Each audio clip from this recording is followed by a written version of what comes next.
This is the 5 a.m. Miracle, episode number 496. Travel tips, tricks, and productive packing with Tessa Sanders.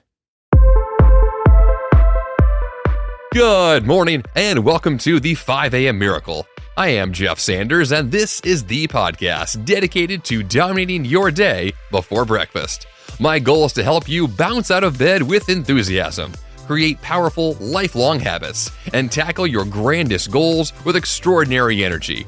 In the episode this week, Tessa and I will break down how we managed to travel with less luggage than ever before on our recent trip to Europe, how you can navigate the complications of international excursions, and how you can get the most out of your next vacation without burning out from trying to do everything.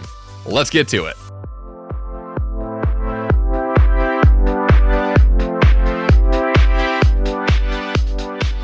And welcome back to the 5 a.m. Miracle Studios. I am back for, get this, the 20th time with my wife Tessa here in the studio. Welcome back. Hi, everybody.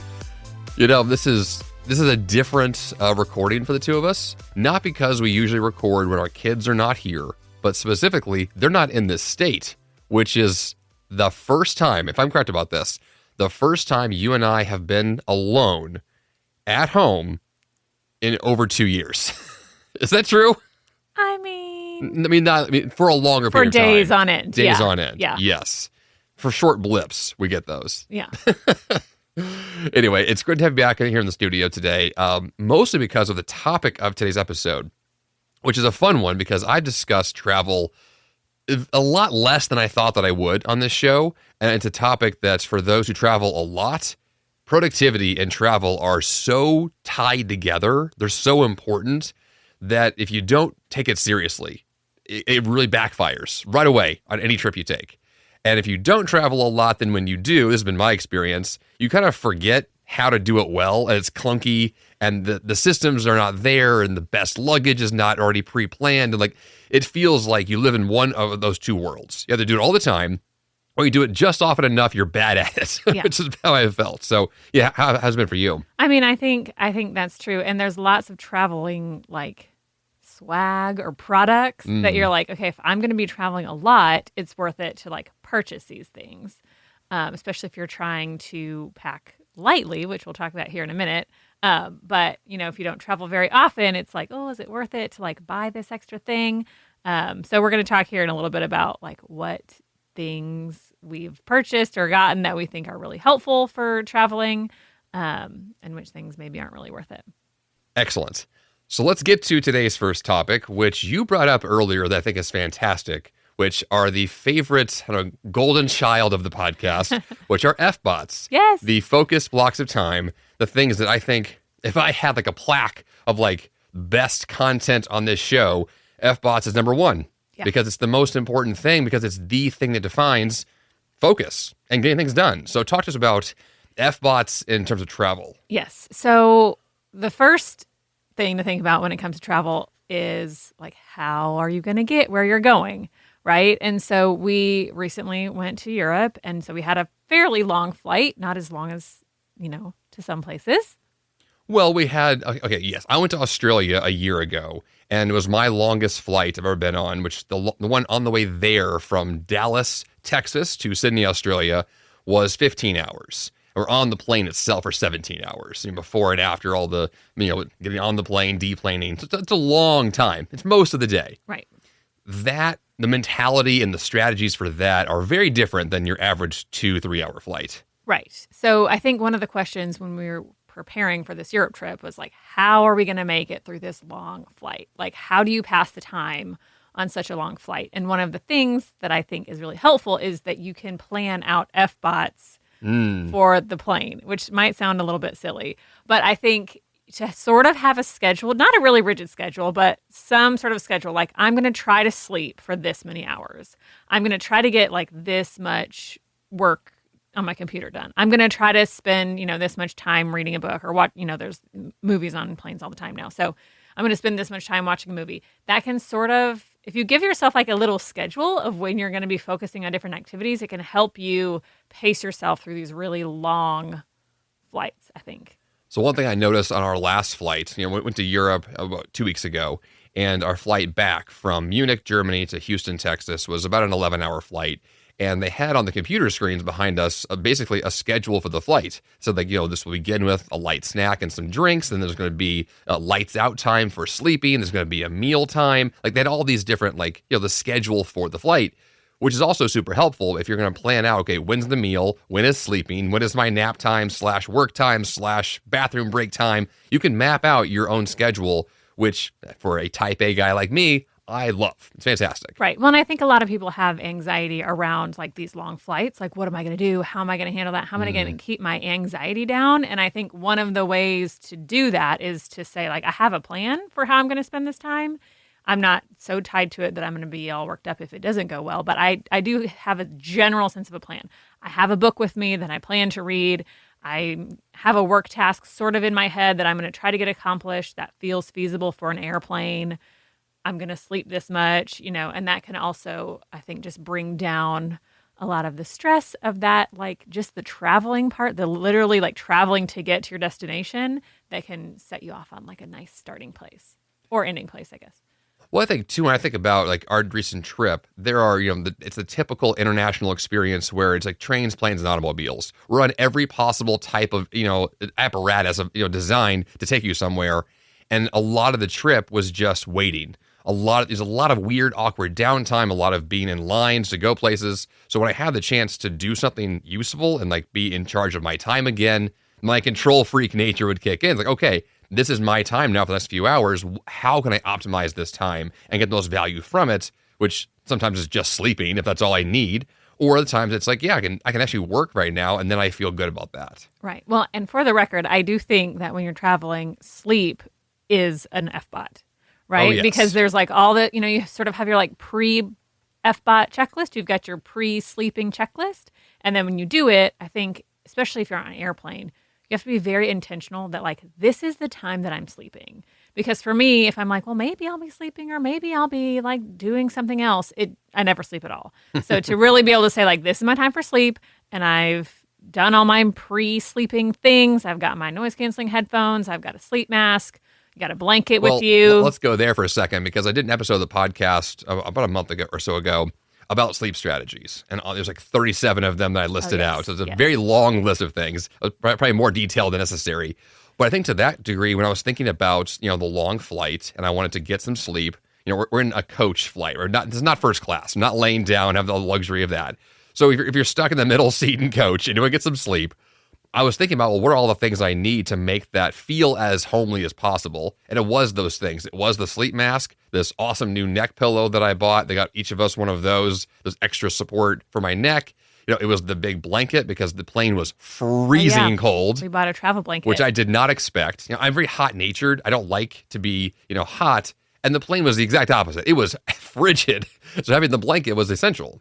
Well, and I think you also, with travel, you just have to be prepared for lots of different things because on that same flight, we had friends who were sitting, a few rows back? Maybe and they were 10 hot. rows back, and they were cooking. Yes. Which made everything super uncomfortable for them. So for them, it was really important to have layers that they could take off, lots of water, things like that. For us, we needed like extra blankets that we could layer on, and that's all sort of the pre-planning that needs to go into your FBOT on the airplane if you're planning to sleep, which on a long flight, you really should probably be sleeping. Which I think, like, to this, the bigger point here is that this is all about being intentional and pre-planning. So if for example, you're going to have a long flight, you're going to have awkward time to fill. If you think ahead, even for just a little bit of time before you leave, you can map this stuff out and get a list together and plan your luggage and have these materials. And one thing I knew that I got to experience quite a bit on this trip was that I would have these moments of like, oh, I did pack this thing I wanted. Oh, I'm so glad I did. And that feeling is fantastic because the opposite is like, uh-oh, like I didn't pack this thing and now I'm just stuck. I'm stuck here. There's no solution, which is, that can be frustrating, but like you can oftentimes prevent that. And that's wonderful. Right. And you also don't want to take the time. Like a lot of things you're like, well, if I did forget it, I could buy a new one or find a new one. But that takes time out of your travel and it's not fun. Yes. Which is a whole different discussion we'll get to at the end about flexibility, which is a whole thing all by itself. So the other piece of FBOTs besides the airplane, which is discussed quite a bit here, would be FBOTs during the trip, which I think is kind of the bigger question of what is the trip? So this one we went on here was not just a leisure trip to Europe. This was a work trip through your employer. So it was a mixture of the two. Yeah. And so the question that I've asked recently here on the podcast was, if you're going to plan something ahead of time, like a trip, is it A, all work, B, all play, or C, a hybrid? And my trips for me personally are always hybrids because I'm never not working. I'm always doing something. But it's interesting because it does affect how you plan ahead of time. And an FBOT in this sense, being focused means something different if it's on sleep or my focus is to play and have fun versus when do I squeeze in time to answer emails during a trip. So how do you view FBOTs in that sense of a trip like this? Well, I think the worst scenario on a trip are those, maybe not the worst, but the ones that are annoying to me are these blocks of time where we don't really know what we're doing. I'm not totally sure if we're just like chilling or if I should be working. Like I get in this weird funk when I'm kind of not clear if it's like work time or playtime or sleep time or what. Like if the time is to just sit on the couch and do nothing, I'm totally for that. But it's those times when I'm like, but should I be doing something or should I not? So for me, it's really helpful to say like this block of time we have, like this is like totally leisure or this is like totally work. And on the trip we just had, fortunately, it was split pretty clearly. Like these are work days. Yes. This is work time and this is free time. Of course, we like booked up all of our free time with touristy stuff. But I think it's helpful to have, in my mind, like, this is what we're doing for this next block of time. You get yourself ready, and then you do it with intentionality. Even if that's resting or if that's working, do it. And, of course, the traveling stuff always happens, and so you have to be willing to, like, give it up and, like, switch gears if needed. But I think it's helpful, even if you're planning, like, a leisurely trip, to sort of say, like, here's what I'm doing during these blocks of time. You can sort of pre-plan, like, what am I going to need for that, and then what's going to allow me to, like, do that or focus on that well when I'm there. And I think for me, when I think about FBOTs in the sense of leisure, when you and I had this free day when we were in Paris, and we had planned ahead of time with a couple of excursions that we had pre-booked before the trip had started, we went ahead and booked these things ahead of time and knew they were going to happen, which gave us the sense of intentionality for the day. Like we had to be at this place at this time. And for me, when we got to, like, we did a walking tour, and one of these things, we got to the walking tour, and I was more focused on being present than I had been for a long time, because I could just say, like, I'm here. This is all I'm doing. I'm going to fully embrace and just be present right now. And I only really got there because for me, I knew ahead of time what was going to happen. I had planned to do it. It was a focus block, was a focus on that activity and one where I could just enjoy it. And which is it's a big shift for me versus saying, like, I'm trying to optimize every second of the day and be awesome and, productive. This was just like, just be here, Jeff. Just enjoy this. Right. Well, and I think that's, when we talk about FBOTs, like a big piece of a typical like workday FBOT is minimizing distraction. So you're not looking at your phone. Right. You're not like having personal phone calls. You're not changing your jacket a million times. You're just really doing whatever it is that you said you were going to do. And I think that's where like the FBOT concept comes in, is that like we've prepared for this. We've got our bottle of water. We've got our suntan lotion. We've got our walking shoes on. And we're just going to like really be present in this thing. We're not going to like take calls from our family when we're doing this like 2-hour thing because this is like our focus right now. Right. There's another block of time later that's going to be all about family. And when that's happening, I'm not going to be trying to eat. I'm not going to be trying to navigate. I'm going to be fully present on the phone call with my family or whatever. Which really, I think, for me, has shifted the game for how I enjoy a vacation, because I keep the focus concept with me at all times. And I want to make sure that whatever I'm doing next, I'm fully in. Like, all in, let's do this and make it awesome. Which I think has been really helpful in a lot of ways. And I think also back to this like FBOT analogy, like in your normal workday, I don't plan like 15 FBOTs in a row. There's like a big one, and then there's a chunk in the middle that's a little bit more breezy. I eat and I sort of prepare for the next FBOT, and then I get in and do that one, and then there's another little break. So I think for us this time with our leisure days, because we've been to many of these countries before, we didn't feel the need to pack them so tight, and they were still exhausting. Yes. And so I think that's another thing to think about. Like, generally with our FBOTs, we plan them around our energy levels. So you put your FBOT where you have the most energy, and then you make sure that there's like a healthy cycle of focusing and not needing to focus as much. And I think that same thing can apply to travel, where you want to like think about your energy level, where you are in the trip, where you are in your life, with your habits and all that stuff, and figure out like, this is a time where I can really focus and like not overbook. I mean, the theme of this recent trip for us was energy management in so many ways. Because what you just said is 100% true, that when you're on any kind of a crazy excursion like this, you're just out in the world doing whatever is next, managing your energy, managing your sleep and your focus. It's all tied together in this sense of, can I be here now? And if I can't, I'm going to have to find a way to rest and recover and get back to feeling myself as quickly as possible. Otherwise, I'm just going to be tired and stressed nonstop, which is, I think, for a certain period of time for that trip, that was the case. Right. And figuring out how to manage through that is a whole separate challenge, but also an important one. Well, it's so tempting when you're traveling somewhere new to want to like really squeeze every last drop out of that day or the experience. But I think if you cross the line with that, then you're just grumpy and tired, and you're not really appreciating what's there. The people around you are not appreciating you being there, and it can just turn the whole thing sour really quickly. Well, I think this just underpins that less is more in so many ways, because when you come back from any trip you're on and you look at, the photos and the memories of what happened, like really looking back at it gives you, hindsight's 2020, the clarity is there. And when I think back to what we just did, there are a few things that stand out, but a lot of it is like, we could have skipped half of what we did and it would have been just as good of a trip, but maybe even better, because we didn't try to pack in everything we tried to do. It's one of those where, just like with packing your stuff, less is more. Experiences, less is more. Do fewer things and do it better. And that the quality bar then goes up, the value goes up. And I think it's so much easier to get more from less.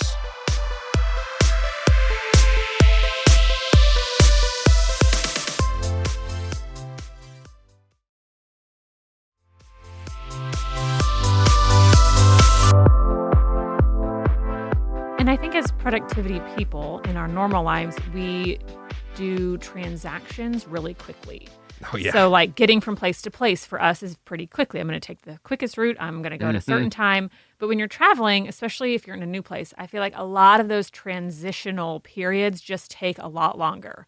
If you're using public transportation, you've got to get the card. You've got to look at the map. Like that all takes much longer than it would just to, drive there.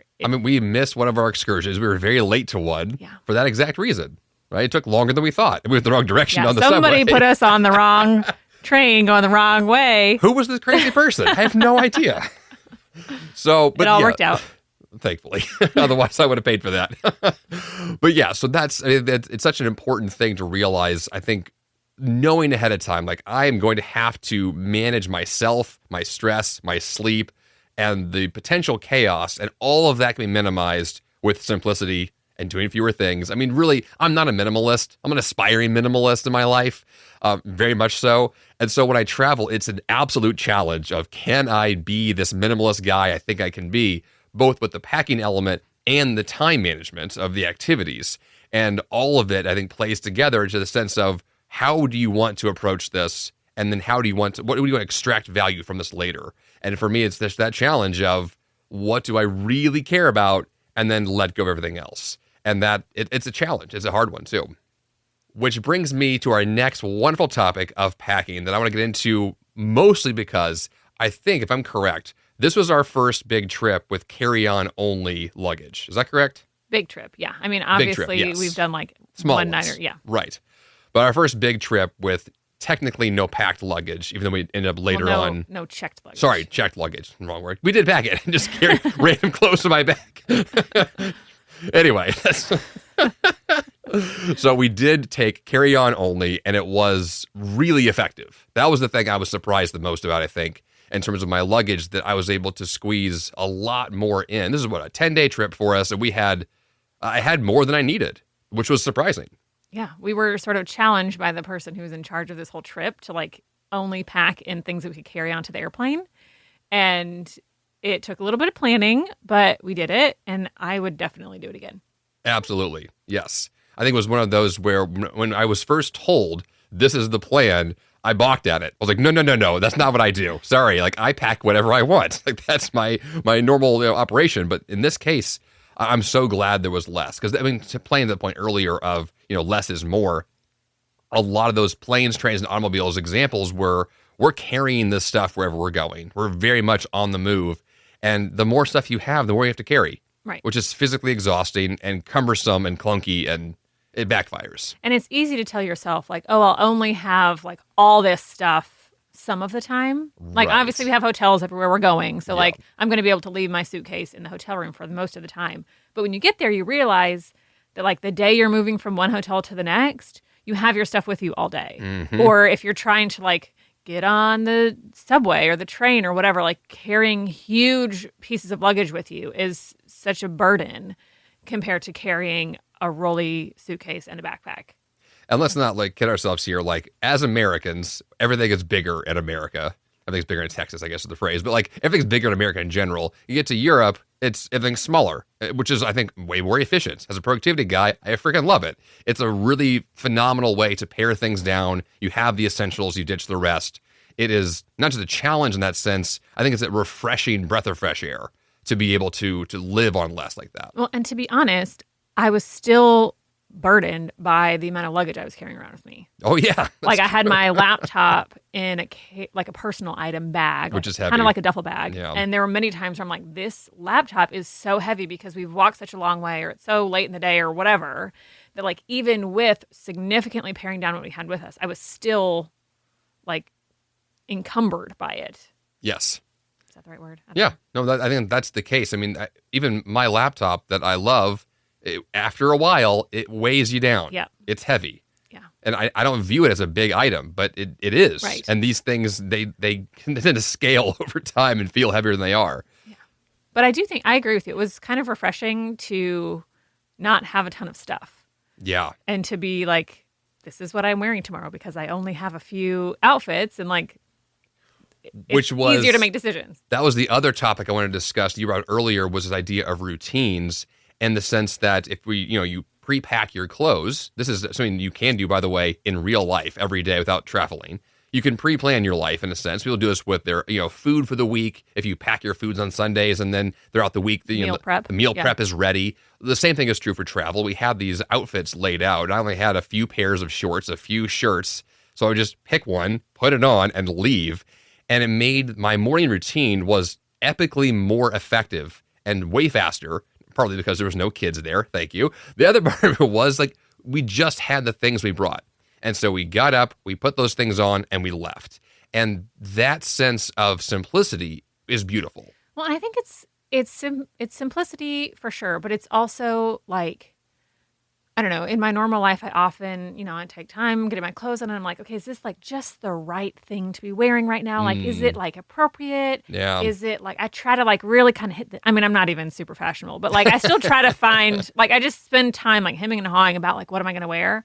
And in this situation, it's like I have the black dress or the navy dress and that's it. Yeah. And, maybe I thought a bit about it before I packed it, but in that moment, I'm not trying to like find the perfect outfit. I'm just going with like my best available option right now. And I'm very aware that the people who are with me on the trip are probably going to see me in this many times. And the people who aren't with me on the trip are never going to see me again. So it doesn't really matter. And it just kind of brings you down a notch in terms of like other people's perceptions of you, which is also kind of refreshing.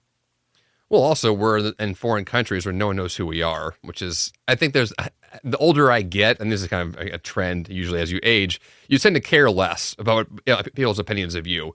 And I very much had that same thought of like, I don't care. Like I'm hot and I'm wearing the same thing I wore 2 days ago and I don't care anymore. Like I'm just here, And so the clothing choice, like when you're packing, that's like, you think about that a lot and you're there and you're like, it doesn't matter. Like I put on a shirt and it's there and we're good. And so I feel like there's such a big difference between, you think about something ahead of time, you actually live through it. And then afterwards you can reflect and look back and say, wait a minute, there are all these things I thought were important that weren't, all these things I valued that are just silly. So you can change your behavior, which I think is helpful also in day-to-day life. It's like, am I putting too much emphasis on things that really have no value to me? And it can change your behavior. Right. Well, and I think we haven't really talked about this, but I think there's a big piece with travel that, reflection comes into play. Mm-hmm. So like at the end of the day, like I would be thinking like, did I have the right stuff with me? Did I not have the right stuff with me? At the end of the trip, I was thinking, are there things I wish I had brought that I didn't bring? Are there things that I did bring that I wouldn't bring again? And to like capture that, even though we may not be, hopping on another international trip in a week, but, to just have some of that reflection, like about what we packed, about what that like tells you about yourself, All this stuff I think is really like part of the beauty of traveling is like the introspection that you have an opportunity to do. Absolutely. Yeah, it's a huge part of it. So let's shift gears a little bit here to similar to packing, which would be the tools that we use on the trip. I mean, tools here is kind of a loose term, but these are kind of items that we found valuable. So I'm going to start with the noise canceling headphones because I think this is the first trip that you had them on a flight. I've used yours before. You use them? Okay, This, yeah. this is the first time where we're both on the same plane, Yes. both having noise canceling headphones. So I have previously gone on some work trips and used yours, and I was like, I am never taking a flight again without these noise canceling headphones. I mean, as a podcaster, I own like 20 pairs of headphones. I have so many. And so to get you your own pair of high quality headphones, it was like, this is good. I felt like it was a good gift. Well, and for me, when it comes to like filling time on the plane or being productive on the plane, like I need the noise from the plane to be drowned out. And so that is like very comforting to me to like be able to like literally like block out some of the noise from the plane.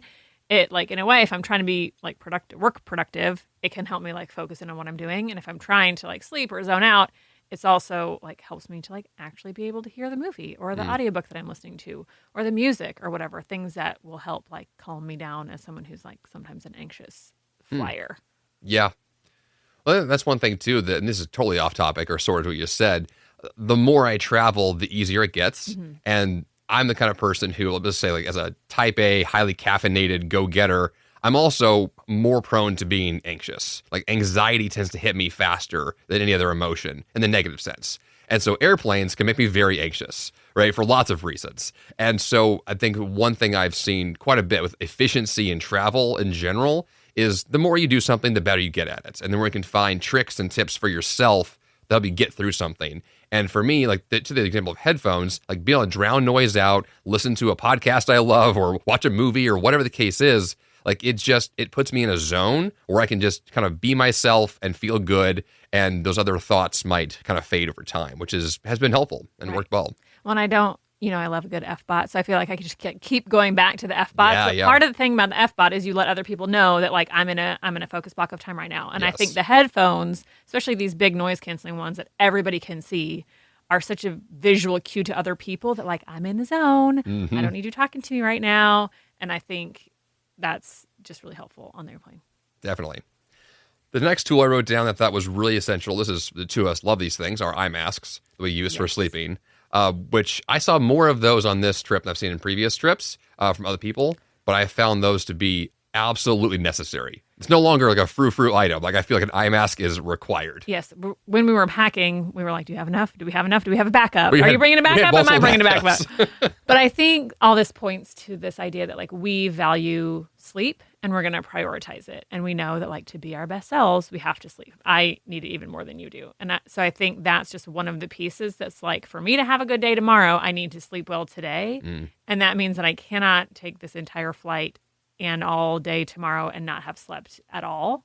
So I think it's just, again, kind of planning for like what you know is going to set you up to be in a good mood tomorrow.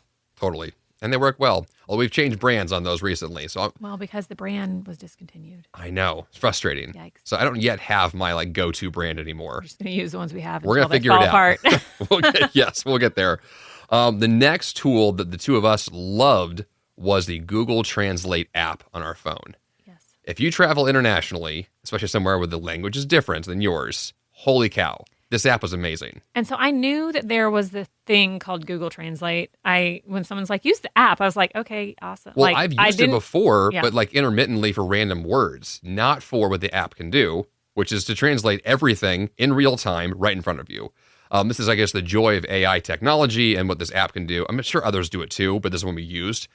So if you are in the middle of a foreign country and you hear someone talking, like in our case, we're on a bus with a tour guide who was speaking German, and I busted out the app and I hit go and it listened to her speaking and then translated to English for me on the phone in real time. Yeah, as quickly as she's talking, I mean, there's a bit of a lag, but as quickly as she's talking, we can read exactly what she's saying. Yes. And it was mind-blowing. Like just super helpful to have. The other thing that's helpful about this app is you can like open up as if you're taking a photo and like hold it up to a menu or the sign outside of a building, and it'll sort of overlay in your language what it is. So you can see like, are there any items on this menu that which I believe you would call the AR augmented reality feature. Yeah, okay. That's basically what it is. So it's giving you a sense of like, here's like a digital world laid on top of the real world. In that sense, it was like changing the language for you right there on the phone. So if you see this like fancy building with a sign out front, you can hold up your phone and be like, oh, this is like the Museum of Natural History, Right. which you wouldn't have noticed or you wouldn't have been able to tell if you don't speak the language. You can't tell what the signs say. Right. Which is great. Next tool that I think both of us had some issues with at previous trip were the dual voltage devices, Yes. Which is so critical. So if you are, let's say, an American, which odds are, based on my data, you are an American listening to the show. But if you are, you don't deal with this very often. If you live in other countries where you change voltages, it can be a nightmare if you don't have this set up ahead of time. All this really means, in very simple terms, is that things like iPhones or fancy computers that cost a lot of money, which is most of them these days, they come automatically with this feature. And all you need is an adapter for the actual plug and the outlet, and then you're good. However, if your device is not, it's a single, like designed for your country only, and you go to, I don't know, from the US to Europe, and you plug in what I did before, your white noise machine or your hair dryer, it will start on fire. Because the volts coming out of the outlets in the other way countries higher. are way higher than they are here. They're twice as high. You can't just put, I don't even think I knew this. This is the 110 in the US versus 220 in other places. You'll end up zapping your devices to death. Right. And I found, my experience at least, is that those converters just don't work very well. Like if converters are really dangerous to use. I think they're supposed to work. I've had major problems with those. I find the answer is you buy a device that natively has that built in. Yeah. So luckily, like most modern cell phones, computers are all good. My Garmin watch is dual voltage automatically. So those are fine. It's the cheaper devices where you get really finicky results. Right. Like hair dryer, straightener, Yes. curling iron, curlers, like all that stuff that many Is women, risky. I think, are like, I have to have this. Yes. My advice is like, pick one. Like, obviously, you want to do your hair when you're on your trip. That's fine. But like, try to narrow it down so you have one thing, one device or instrument or tool or whatever, and then make sure that that one is already dual voltage, that you're not messing with the converter. You're just, maybe you have to deal with an adapter so that it'll actually plug the in. adapter is going to be required, but that should be way easier then. And the other cool thing is that so much more of the world now is USB based. So any device you have, you want to charge your phone, there's likely to be a USB charger available. I have heard some security warnings about that recently, so maybe it's not the best idea. But for the sake of convenience, USB plugs are super handy. Okay, I just thought of another fun tip, Ooh. a little travel tip. There we go. So if you lose your adapter or you forget it in the hotel room and you go to the next hotel and you're like, what am I going to do? I don't have an adapter. Odds are that they have a whole bunch of adapters there that other people have left in their hotel rooms. So this happened to us. And when I went down, It sounds like you're talking about experience yeah, here. this happened to us. But when I went down to the hotel, the second hotel, and I was like, hi, like I left my adapter in the other hotel, the guy at the front desk basically was like, well, someone has left an adapter here for you as well. So it was, and they had this huge box and I could just rifle through it and find the one that fit my device, and it was great. And then I gave it back at the end. You know those times when people go through like a drive-through window or like, please pay for the person Yes, just left, yeah. or the person behind you, pay in line. That kind of like, what do you even call that? Like But pay it forward kind of thing. concept. It felt like that to me. We're like, we left our adapter in Paris. We get to Munich. We're like, oh, there's a whole box of adapters here for us Left to for it. choose from. Yeah. So it works out, pretty nice in that sense. And the final device I kind of mentioned earlier, the tool, was the white noise machine. This goes back to sleep once again. It's of all the things we did in this trip, one thing that we really nailed down was, here are the core things we love. Here are the things we value, we absolutely want to have with us. And to be able to drown out the noise of a new location, I think for me is helpful, not just because I like white noise machines, but because I don't sleep well in new places. If I change mattresses, I change rooms, I change houses, change countries, it takes me a while to adapt. And so if I could have something that kind of zeroes my brain in on like, this is normal and comfortable and familiar, I'm way better off.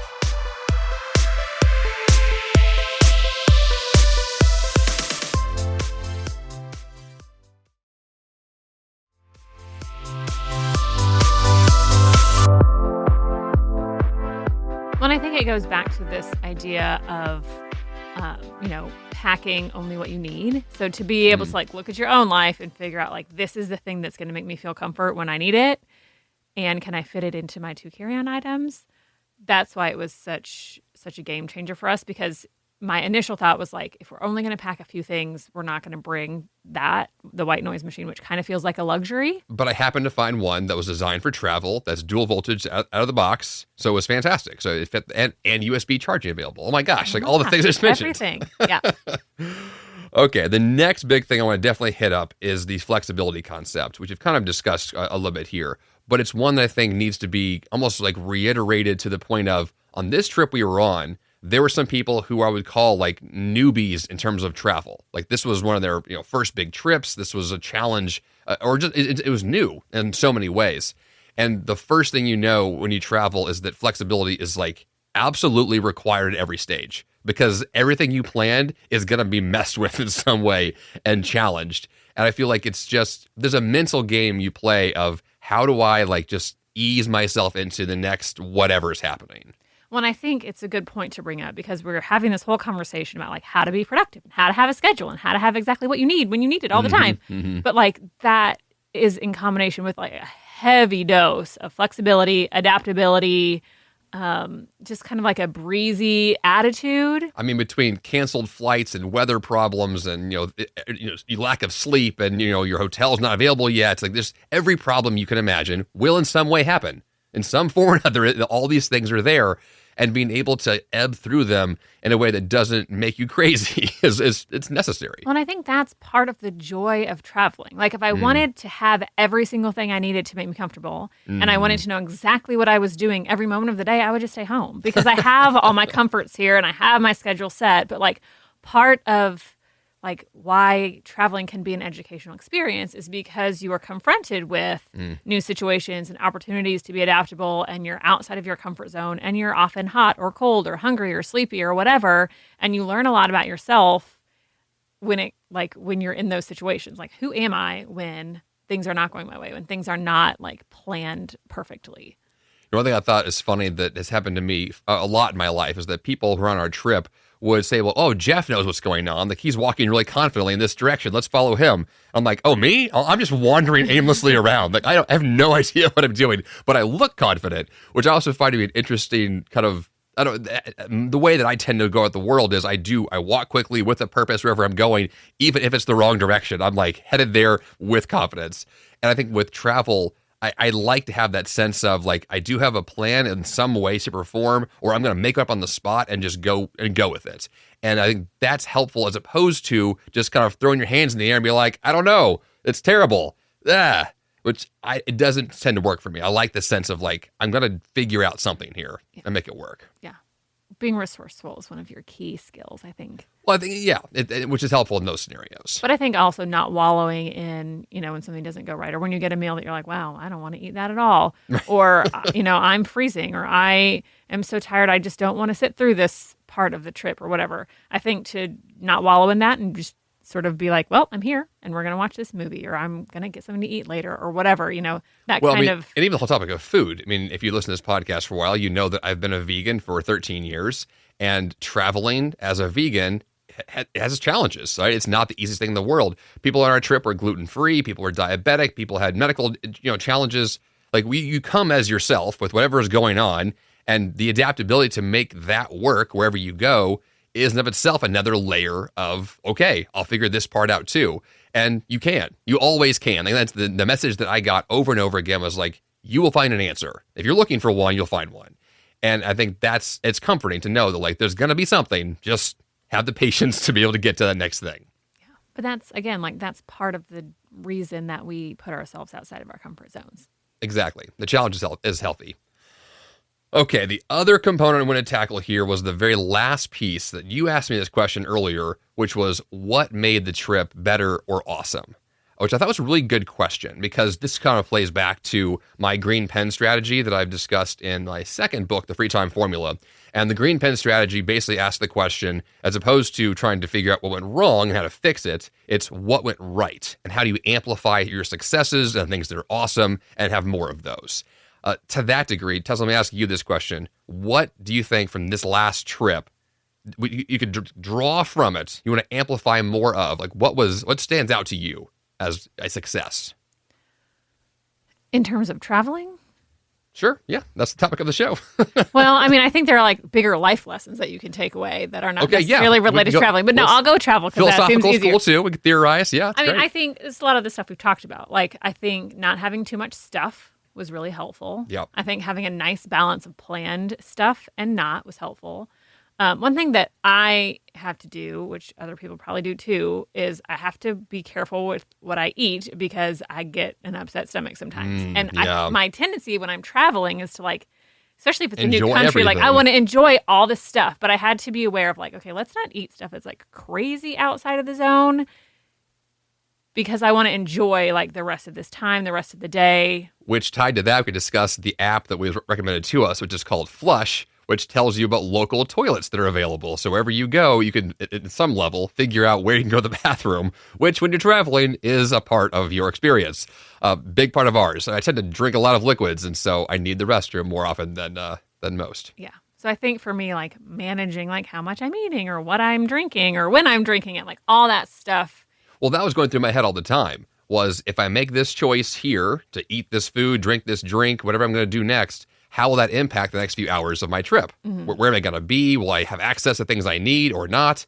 Like those kinds of thoughts are going through my brain constantly. Right. So it's a real sense of awareness, a very heightened sense of that. And it's also like constraint a little bit. Like as much as I would love to like have another coffee, when I am over caffeinated, I'm not happy. And so I need to be aware of like what I'm drinking for breakfast, my breakfast coffee.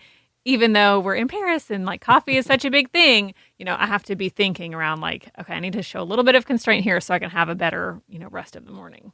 Yes, which is huge. In terms of that question, back to myself about what made the trip really awesome, one of the first thing I thought of was Tessa, was you.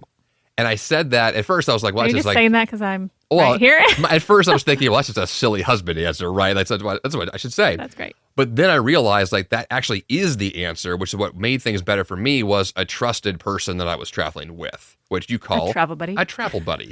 In our case, it's a spouse, but it could be, anybody who you trust that you spend time with. You say, hey, hold my bag while I go to the bathroom. Watch my stuff while I go over here. Or like, let's just work, brainstorm a solution to a problem together. Like you just have someone you can speak the same language to and be able to navigate to the next area. It was huge for us. Yeah. And I have found that like when I have, gone to conferences or trips or whatever by myself, I feel like we always hit this point where it's like, are you going to come? Do you want to come? Should we try to make should we try to make this work with both of us going together? And often the solution is no, it's better to just, logistically for one of us to go at a time. But in reality, it's so much more enjoyable to be with someone who you feel like you don't have to have a filter up. You don't have to be like super professional all the time. You can really just be like, I really have to pee. Like, can we just stop what we're doing now and find a bathroom? Because like, I've got to go, something that you might not be able to do as easily on your own. And you might not be willing to like divulge to people who you're not so, in a good relationship with. Yeah, it's huge. The next thing that I thought of is, of course, as a detail-oriented, high-achieving, like you're like, data nerd, having an itinerary ahead of time for me was both helpful in the planning stages, but super helpful in the moment. So when I was, traveling through a new country, asking the question, how much time do I have where I am? What's the next activity? When does it happen? When do we catch our next train or next flight? Having my itinerary on my calendar, on my phone was huge. And then tied to that was this trip, we had cell phone and data access on our phones. The previous trip, our carrier at the time, somehow it didn't work. We got to London, our previous trip, and we had no cell phone service except in Wi-Fi spots. And it was infuriating for someone like me to have to go through, and then so blissfully simple this time around because we had simple access. It was easy and affordable and awesome. And it's a game changer, especially in those environments where you need a map and you have to know where you're going. That's really what it is. It's the map. So like, I don't consider myself like a heavy technology user. Like I don't know where my phone is at the moment. Oh, there it is. But like, I don't have my phone with me every moment of the day. I don't use lots of like programs and all this stuff, but like, I don't like being lost. I like knowing where I'm going. And especially in the countries where the language is different and the signs are not easily like readable, it's so helpful to have a map. Yes. And to have a map, you need to be like constantly streaming. Is it streaming data? Is that the way to say it? Yes. I mean, my phone's battery was dying constantly. That's the key thing I forgot to bring on this trip was an extra battery charger for my phone or having a spare battery with me because my phone was being heavily used by the GPS and Google Maps, my favorite app on my phone by far.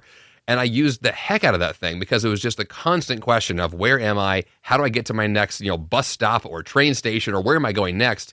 And so I was looking at my little blue dot, where am I in the world now? And it was so valuable to have. And without, it would have caused a lot of problems. Well, it's much more freeing to have that because like if we decide to take a detour, like we'll be able to get back. Yeah, if we walk a little bit too far and get tired, we're able to call an Uber or whatever it is, Though it sounds kind of, I don't know, flippant maybe to be like, I need my technology with me all the time. But like, we're not talking about like scrolling through, I don't know, TikTok videos or whatever. We're talking about like essential travel, things that now are like essential parts of traveling. I mean, I say all this, like I have been to Europe, was it almost 20 years ago now, with no iPhone, no technology like that. I just did it. Like, it sounds, I'm very old in this statement, but like you can live a life without a phone. Sure. But with a phone, man, it's just so much better. So I think especially if you're trying to go, like we did, 4 countries in 10 days, like to go in really quickly and to be able to navigate is really helpful. So to that degree, I think tech then allowed us to pack more in faster,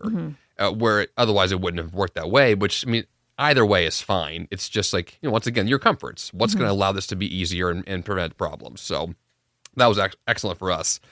That was it. That's the gist of it.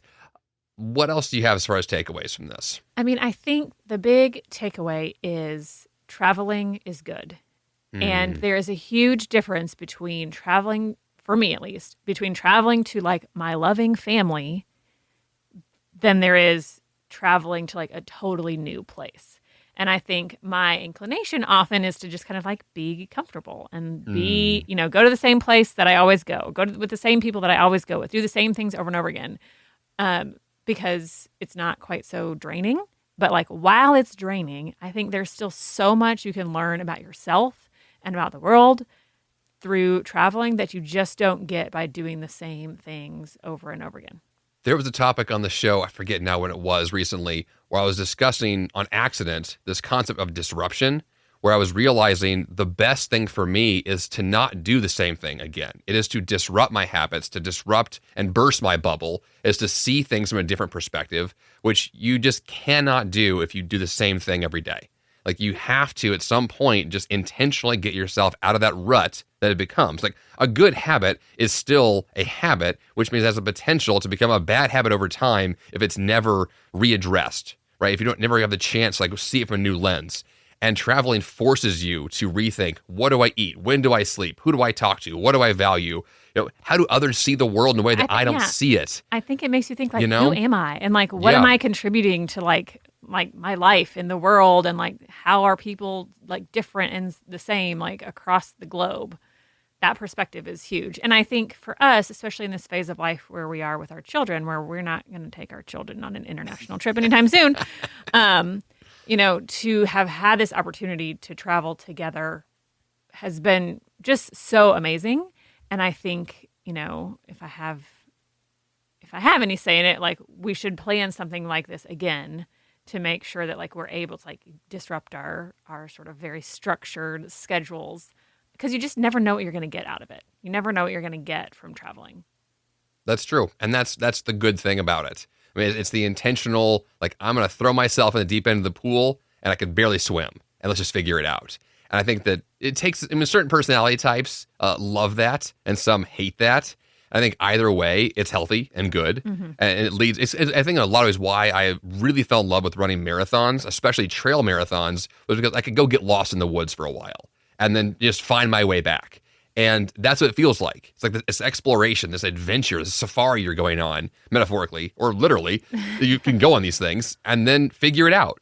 And the journey and the joy of all of that is just so profound. And it's just such an experience that, like, if you drive to and from work on the same path every day, I mean, man, that gets old. Regardless of how awesome you love your job, it doesn't matter. It gets old. And being able to disrupt that with some, the flexibility of travel is, it's epic. So, Tessa, thank you for traveling with me Yes. as a life travel buddy. Yeah. I love that.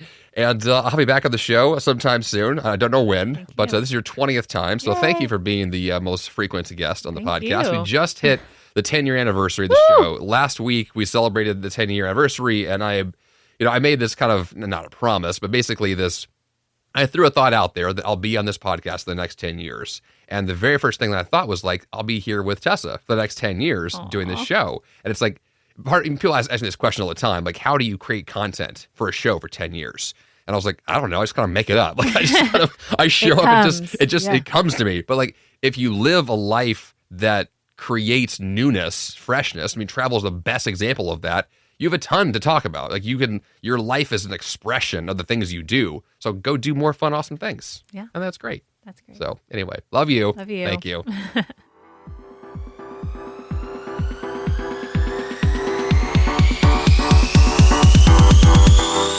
And for the action step this week, plan your next trip right now and plan to bring only the essentials. Traveling efficiently is not just for the pros. It's really the only way to keep your sanity when you're bouncing between trains, planes, and automobiles all over the world. So buy a great carry-on suitcase and practice packing it now to guarantee you have only what you need the next time you're on the road. jeffsanders.com/496 is the place to go for the episode notes. And of course, subscribe to this podcast or follow in Apple Podcasts or Spotify. That's all I've got for you here on the 5 a.m. Miracle Podcast this week. Until next time, you have the power to change your life, and the fun begins bright and early.